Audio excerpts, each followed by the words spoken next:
à reconnaître les différents types de phrases. Nous allons nous organiser encore en 3 temps. Nous allons découvrir un nouveau texte et apprendre à le comprendre. Ensuite, en grammaire, on va s'entraîner et découvrir les types de phrases. Et enfin, en orthographe, je vous proposerai une dictée. Alors, n'oubliez ni votre cahier, ni votre crayon, et nous allons pouvoir commencer. Allons-y. Alors, aujourd'hui, vous pouvez constater que je vous propose 2 textes. Je vous propose 2 textes pour que vous appreniez à les comprendre en les comparant. Alors, ils sont tous les 2 extraits de Fantastique Maître Renard de Roald Dahl. Je ne sais pas si vous vous souvenez de Roald Dahl. On a déjà étudié un extrait d'un de ses romans. C'était Mathilda, l'histoire de cette petite fille extraordinaire et qui avait des parents à l'esprit un peu étriqué.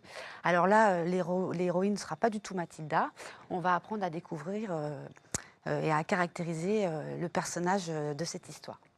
Je vais vous laisser 1 minute pour le lire et après on l'expliquera ensemble.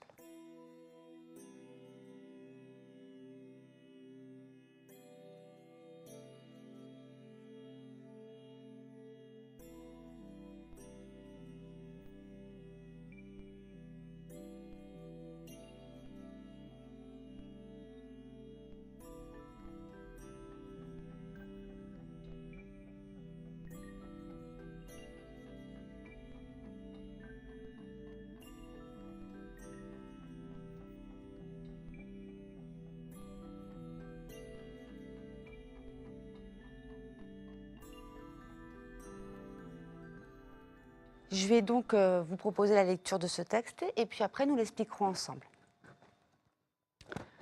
Chapitre 1, les 3 fermiers. Dans la vallée, il y avait 3 fermes. Les propriétaires de ces fermes avaient bien réussi. Ils étaient riches. Ils étaient aussi méchants. Mais tous 3 n'étaient ni plus méchants ni plus mesquins que d'autres. Ils s'appelaient Boggis, Buns et Bin. Donc ça, c'est le premier chapitre. Chapitre 2, Maître Renard.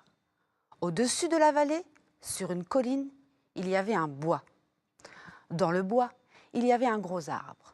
Sous l'arbre, il y avait un trou. Dans le trou vivaient Maître Renard, Dame Renard et leurs 4 renardeaux. Tous les soirs, dès que la nuit tombait, Maître Renard disait à son épouse : « Alors, mon ami, que veux-tu pour dîner ? Un poulet dodu de chez Boggis ? Un canard ou une oie de chez Buns ? Ou une belle dinde de chez Bin ? » Donc nous allons apprendre à comprendre ces 2 textes en les comparant un petit peu. Et pour cela, on va commencer par observer les compléments circonstanciels de lieu, car vous allez voir à quel point ils sont importants pour bien comprendre le cadre de l'histoire. Alors, tout d'abord, le premier chapitre. Dans la vallée. Vous pouvez revoir ce terme-là exactement dans le deuxième texte. Regardez. Au-dessus de la vallée. Donc il y a une reprise du cadre, mais en écho. De la même façon, quand vous regardez le second texte, sur une colline, il y avait un bois. Donc sur une colline, nouveau complément circonstanciel de lieu, il y avait un bois. Dans le bois, il y avait un gros arbre. De la même façon, sous l'arbre, il y avait un trou. Et dans le trou, donc on voit bien ce phénomène d'insistance qui part du premier chapitre, dans la vallée, au second chapitre, mais à chaque fois la reprise des lieux en écho pour montrer qu'on insiste énormément sur le lieu où va se dérouler cette histoire. Alors on a l'impression du coup que l'auteur nous place, nous lecteurs, comme si on était des observateurs ou même des photographes, qu'on part d'un plan très général pour arriver vers un zoom, vers un gros plan. Alors pourquoi fait-il ça ? Est-ce qu'il veut créer une espèce de suspense ? Est-ce qu'il veut déjà nous montrer qu'il va y avoir une opposition entre 2 territoires, une espèce de guerre de tranchées ? Ça, il va falloir qu'on continue à s'interroger et continuer la lecture pour le découvrir. Alors maintenant, je vous propose de nous intéresser plus précisément aux personnages. Alors le chapitre premier, le titre de ce chapitre, c'est les 3 fermiers. Alors ces 3 fermiers, si on lit bien le texte, les propriétaires de ces fermes, ce sont des propriétaires. Donc, ils ne travaillent pas que dans la ferme, ils sont vraiment propriétaires. Les maisons, les territoires leur appartiennent. Alors, comment on les caractérise ? Donc, on a vu que les adjectifs qualificatifs allaient nous aider à comprendre comment les caractériser. Et alors, regardez bien. Ils étaient riches, Ils étaient aussi méchants, mais tous trois n'étaient ni plus méchants ni plus mesquins. Donc on voit bien que l'auteur n'a pas un avis très sympathique à leur égard. Il les décrit comme des personnages pas très aimables d'une part, et à l'esprit un petit peu aussi étriqué. Vraiment, du coup, il y a un problème qui commence à se créer. S'il n'éprouve pas de sympathie pour ces personnages, on commence à s'interroger sur quel va être le problème dans cette histoire. Ensuite, si on continue, regardez comment il les a appelés, comment il les nomme. Chaque personnage porte un prénom qui commence par la même lettre. Donc on a l'impression qu'il les lie encore plus, qu'il en fait un tout, comme si c'était un peu des frères d'armes, des malfaiteurs, d'un gang. En tous les cas, on voit bien qu'ils forment une espèce de corps ensemble, un collectif. Alors maintenant, dans le second chapitre, allons découvrir les autres personnages. Donc après la description des lieux, donc déjà on voit bien tout de même avant le titre de ce chapitre, c'est Maître Renard. Donc on va avant tout découvrir quel est ce personnage et sa famille. Mais ensuite, après la description des lieux, apparaissent le nom des personnages. Les noms des personnages. Donc Maître Renard, Dame Renard et leurs 4 renardeaux. Donc on voit bien la famille dans ce trou. On a zoomé, on voit bien, on les découvre. Alors, comment sont-ils nommés? Si on regarde d'abord le personnage féminin, Dame Renard.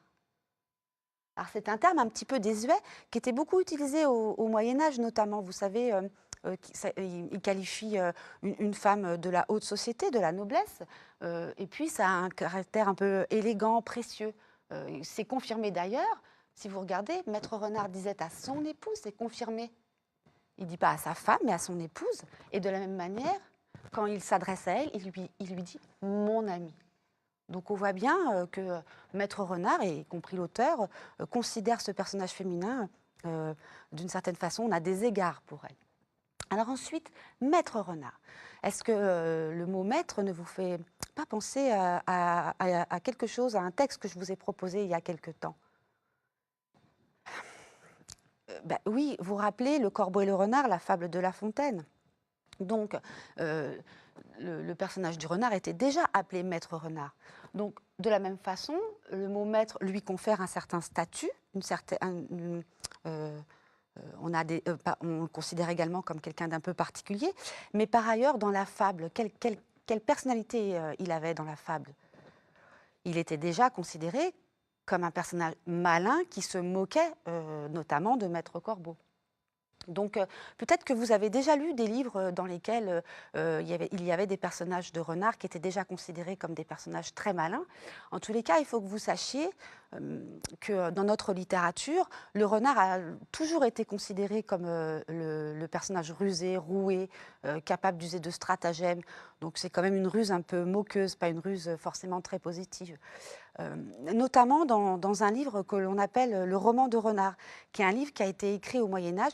Il existe des adaptations pour enfants, à partir de votre âge justement, y compris en bande dessinée. Et en fait, en réalité, au départ, ce livre, c'était un recueil de poèmes. Et les poètes écrivaient les aventures de Goupil le renard, qui déjà se moquait, notamment d'Isengrin le loup. Donc, la question que l'on peut se poser, c'est est-ce que Roald Dahl a décidé de nous présenter de nouveau le personnage du renard comme quelqu'un de rusé, roué, ou est-il un personnage très positif qui va juste s'opposer aux 3 fermiers? Alors, on a un début de réponse tout de même. Regardez la fin, quand il s'adresse à sa femme. « Alors, mon ami, que veux-tu pour dîner? Un poulet dodu de chez Bogis? Un canard ou une oie de chez Buns? Ou une belle dinde de chez Bean ?» Que décide-t-il? Que propose-t-il à sa femme? Il y a une espèce de décalage entre cette élégance et ce qu'il lui propose. Ah oui, il lui propose d'aller chez les fermiers voler de la nourriture. Donc alors qu'en plus, ces fermiers sont considérés comme des gens peu généreux. Donc on voit bien là qu'à un moment donné, il va se créer un problème et que notre personnage n'est pas qu'un personnage très positif. Il va sûrement user de ruse. Donc qu'avons-nous appris aujourd'hui? Les procédés d'écriture peuvent aider le lecteur à mieux comprendre le texte. Par exemple, aujourd'hui, l'auteur a utilisé les compléments circonstanciels de lieu en début de phrase pour créer une attente chez nous, lecteurs. Nous avons vu que certains personnages pouvaient être considérés comme des symboles d'un trait de caractère. Je vous ai parlé notamment donc, de Goupil, du renard. Le renard est donc le symbole de la ruse dans notre littérature. Et puis plus précisément, dans notre histoire, Fantastique Maître Renard, le renard rusé et peut-être un peu provocateur s'apprête à aller voler de la nourriture chez les 3 méchants fermiers. On a l'impression un peu qu'ils commencent à se moquer d'eux. Donc je vous propose maintenant de passer à la grammaire.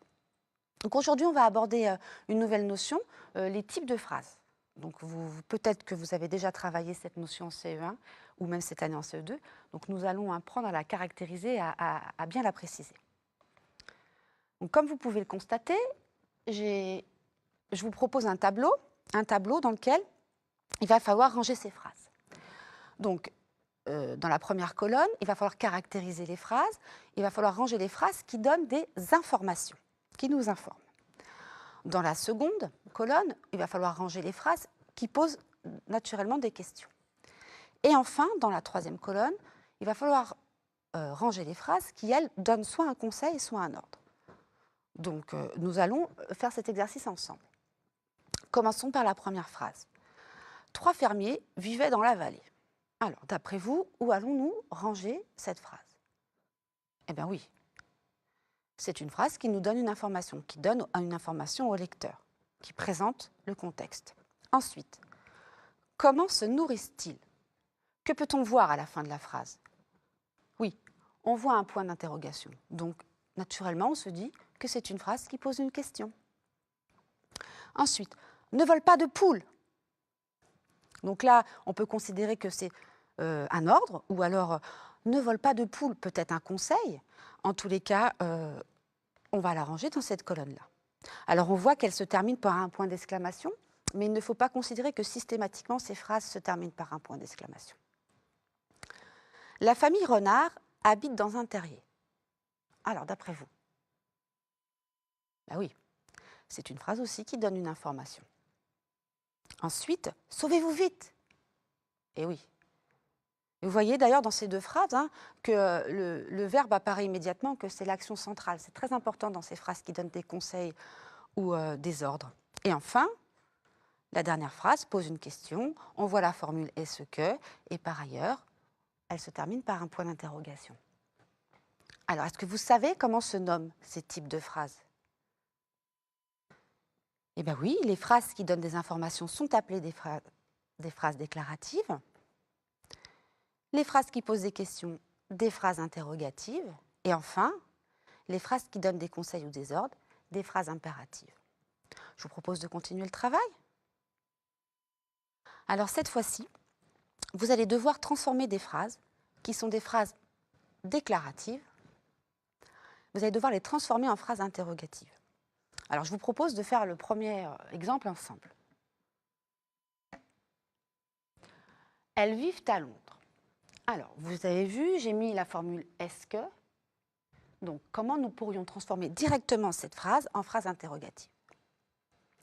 Ben oui, est-ce qu'elles vivent à Londres?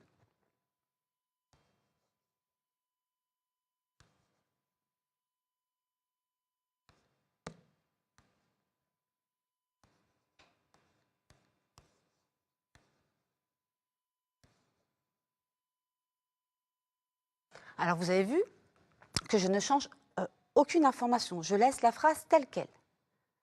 Je n'enlève aucun mot. Est-ce qu'elles vivent à Londres? Ensuite, qu'ai-je fait? Vous voyez, ça c'est le verbe. Donc j'ai fait une inversion verbe-sujet. Donc on va dire vivent-elles à Londres? On ne change aucun mot non plus. On modifie la place, mais on n'en enlève pas. Vivent-elles à Londres? Vous voyez, on a transformé cette phrase déclarative, qui est une affirmation, en phrase interrogative. Alors je vous propose de vous laisser quelques instants pour effectuer ces transformations à l'oral. Vous ferez juste un petit peu attention à cette phrase-là. Je vous montre juste que le sujet n'est pas un pronom personnel. Donc un petit problème va se présenter à vous, mais on le résoudra ensemble ensuite. Je vous laisse quelques secondes pour faire ce travail.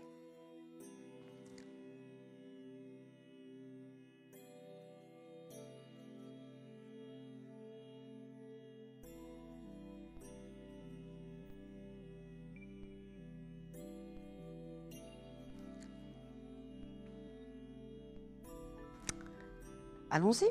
Alors, comment avez-vous procédé? Vous lisez des textes difficiles. Si vous reprenez la formule « est-ce que », oui, est-ce que vous lisez des textes difficiles?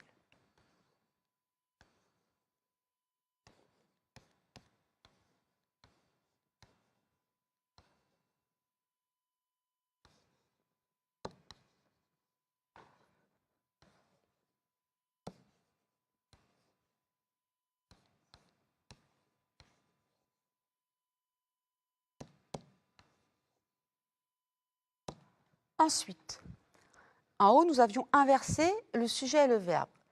Le verbe étant « lisez ». Nous allons donc débuter notre phrase de cette façon-là. Lisez-vous, donc, lisez-vous des textes difficiles.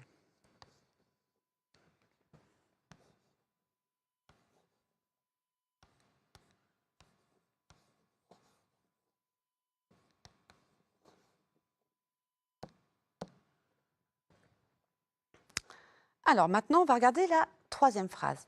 La fée transforme cette citrouille en carrosse. Donc pour la première partie, il n'y a pas de difficulté particulière. On va reprendre la formule interrogative. Est-ce que la fée transforme cette citrouille en carrosse?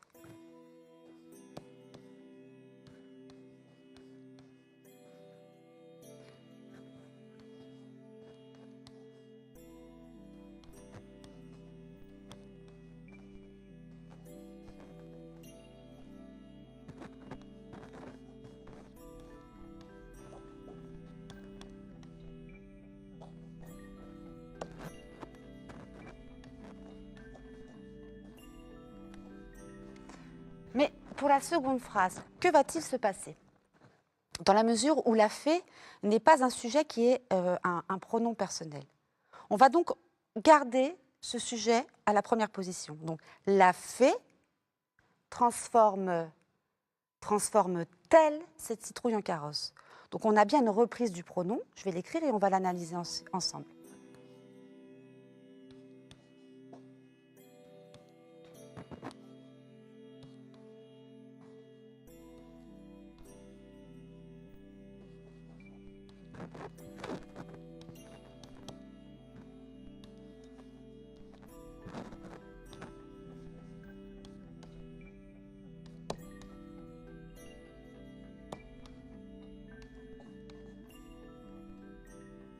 Vous voyez bien qu'on a un registre de langue plus soutenu à chaque fois qu'on inverse les sujets et les verbes, mais que là, on a fait cette reprise pronominale pour nous permettre de continuer à poser cette question de façon un peu plus soutenue. Mais vous voyez bien que là, on est dans juste la transformation d'une phrase déclarative en phrase interrogative. Ce n'est pas une invention de question. Donc, on va passer à l'exercice suivant et vous allez voir qu'il est un petit peu différent. Donc, pour cet exercice, vous avez vu, en haut, j'ai mis des mots qu'on appelle des mots interrogatifs. Quand, où, comment, qui. Ensuite, pour chacune des phrases, vous avez vu 4 phrases sous forme d'étiquette, j'ai mis les réponses en dessous. Par exemple, le garçon est timide est la réponse à la question.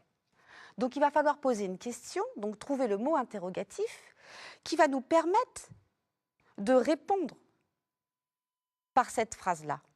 Donc, pour pouvoir répondre par cette phrase-là, si on commence par cet exercice, le garçon est timide, quel mot interrogatif allons-nous chercher pour poser la question, d'après vous? Oui, nous allons chercher et écrire qui. Qui est timide? Le garçon est timide. On peut continuer. Donc la réponse, cette fois-ci, c'est les 3 fermiers vivaient sur la colline. Vous vous rappelez, on a dit, pour vous aider quand même, que c'était un complément circonstanciel de lieu. Quel va donc être le mot interrogatif qui va nous permettre de répondre par cette phrase-là? Donc on peut barrer qui déjà? Ben oui. On va donc se demander où vivaient les 3 fermiers. Les 3 fermiers vivaient sur la colline. On continue. Là, la phrase de réponse est « Cet enfant observe attentivement le loup ». Il l'observe d'une certaine façon. Donc, Quel est le mot interrogatif que nous allons choisir? Tout à fait. Comment? Comment cet enfant observe-t-il le loup? D'ailleurs, vous voyez la reprise pronominale aussi là? Donc on peut barrer comment? Et enfin, nous partons à 9 h. Oui. Quand partons-nous? Nous partons à 9 h.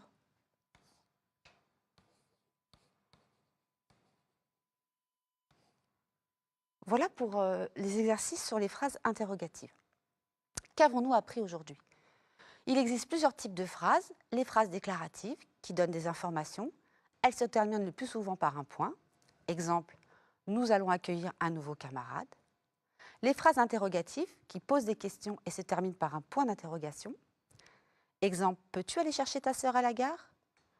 Et enfin, les phrases impératives qui donnent un ordre ou un conseil et peuvent se terminer par un point d'exclamation. Reste avec moi, s'il te plaît. Au sujet des phrases interrogatives, plus précisément, il existe plusieurs façons de poser des questions. Les phrases interrogatives peuvent commencer par des mots qui introduisent des questions et permettent de demander des informations précises. Qui permet de demander des informations sur la personne, le personnage. Exemple, qui est le héros de l'histoire? Le héros de l'histoire est Maître Renard. Où permet de demander des informations sur le lieu. Quand permet de demander des informations sur le moment. Et comment permet de demander des informations sur la manière d'agir. On peut commencer une question par la formule « est-ce que ?» et bien sûr, on peut aussi poser une question en inversant le sujet et le verbe. Je vous propose de passer à l'orthographe et plus précisément à l'analyse grammaticale de ce texte. Alors, vous voyez qu'il est composé de combien de phrases? Oui, de 4 phrases. On peut les voir grâce au point. Est-ce que vous pouvez reconnaître le type des phrases ici? Ben oui, il y a 3 phrases interrogatives, puisqu'elles se terminent toutes les 3 par un point d'interrogation et qu'elles posent une question. Et enfin, la dernière, c'est une phrase impérative. Alors, pour information, je pense qu'on pourrait trouver ce genre de texte, vous vous rappelez, sur une 4e de couverture. Et notamment grâce à cette dernière phrase qui nous permet, en fait, on s'adresse à nous lecteurs, on nous donne un conseil. Alors, si on analyse plus précisément sur le plan grammatical, donc, je vous propose de regarder 2 phrases en particulier. Maître Renard et les 3 méchants fermiers vont-ils s'affronter? Vous avez pu remarquer que j'ai écrit en rouge le verbe. Ici, c'est le verbe aller. Le verbe aller, il est conjugué à la 3e personne du pluriel. Je remets des abréviations, comme je fais maintenant. Et puis, il est conjugué au présent. Alors, d'après vous, où est le sujet? Ben oui, vous avez bien vu que je l'ai écrit en bleu. Et le sujet, ce sont ces 2 groupes nominaux. Donc, il y a Maître Renard, le nom propre, et les 3 méchants fermiers. Donc, c'est le groupe nominal composé du nom, des adjectifs qualificatifs, l'article, et là, on appelle ça un adjectif numéral. Attention, Maître Renard est au singulier. En revanche, le 2e groupe nominal prend la marque du pluriel. Je vous dis de faire attention car je vais vous dicter la phrase après. On voit ensuite cette reprise pronominale, comme on l'a vu tout à l'heure. Ça reprend notre sujet. Et enfin, vont-ils s'affronter? Il y a ce verbe à l'infinitif du premier groupe. Attention, il y a 2 F à s'affronter. Regardez bien cette phrase. Analysons la seconde. Les ruses du héros suffiront-elles à sauver sa famille? Alors oui, le verbe, c'est bien suffiront. Alors d'après vous, quel est ce verbe et à quel temps est-il conjugué? Oui, c'est le verbe suffire et il est conjugué au futur. Vous vous rappelez du futur? Regardez la terminaison ONT. Ça veut dire qu'il est à la 3e personne du pluriel. Alors, quel est le sujet? Oui, ce sont les ruses du héros. Alors, vous avez vu, la reprise pronominale, le pronom, c'est bien elle, troisième personne du pluriel. Pourquoi, d'après vous? Oui, le noyau du sujet, ce sont les ruses. Et les ruses, c'est bien du féminin pluriel. On dit bien une ruse au féminin, et là, elles sont au pluriel. Faites très attention, car je vais vous dicter aussi cette seconde phrase. Ensuite, attention au verbe encore à l'infinitif. Et ici, le mot « à » n'est pas le verbe « avoir », hein, c'est la préposition, donc il y a l'accent. Et enfin, vous devez avoir appris à écrire famille, le nom commun. Vous avez bien retenu? Je vous propose maintenant la dictée des deux phrases. Vous êtes prêts? Vous avez votre crayon? Alors, je commence. Maître renard, maître renard.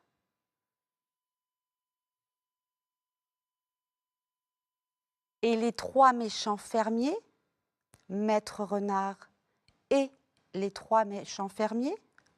Vous vous rappelez ce que je vous avais dit sur le groupe nominal, les trois méchants fermiers? Je vous avais dit que il était écrit au pluriel. Je reprends. Maître renard et les trois méchants fermiers vont-ils, le verbe, quel est-il? À quel temps est-il conjugué? Quelle est la personne? Vont-ils? Donc le pronom personnel « il » reprend le sujet au pluriel. Vont-ils s'affronter? Je reprends juste. Maître renard et les trois méchants fermiers vont-ils s'affronter? Point d'interrogation, puisque c'est une question. Ça va, je peux continuer? Alors, je prends la deuxième phrase. Attention, le sujet. Les ruses du héros. Les ruses du héros. Plusieurs ruses. Attention à l'écriture du mot héros. Les ruses du héros suffiront-elles? Suffiront-elles? Le pronom personnel « elle » reprend les ruses. Les ruses du héros suffiront-elles à sauver sa famille? À sauver sa famille? Alors, je vous propose, n'oubliez pas le point d'interrogation, je vous propose de prendre la correction. Première phrase. Maître renard non propre.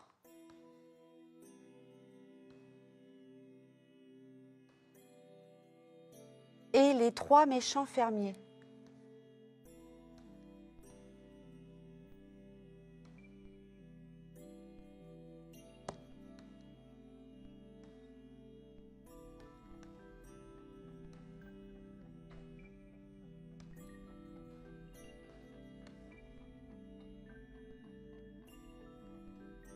Pluriel. Vont-ils s'affronter?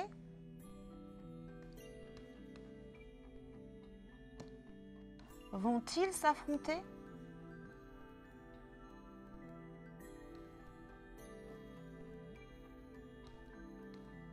N'oubliez pas que c'est une question. Attention au groupe nominal pluriel. Deuxième phrase. Les ruses du héros. Les ruses, pluriel, du héros. Attention à l'orthographe de ce nom commun, qui prend toujours un S. Suffiront-elles? Suffiront-elles? Alors attendez. À sauver sa famille? À, je vous avais dit préposition, hein. Sauver sa famille?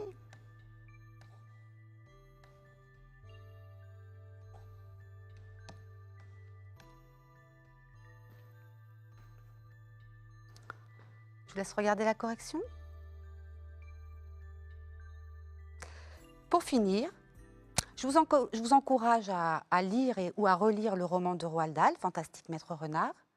Pour information, Wes Anderson, qui est un réalisateur très connu, a réalisé un film d'animation intitulé Fantastic Mr. Fox en 2009. Et par ailleurs, vous pouvez aller voir de plus près les aventures de Goupil dans le roman de Renard, parce qu'il y a des versions qui sont adaptées aux enfants. Ben, je vous félicite et puis je vous dis à très bientôt.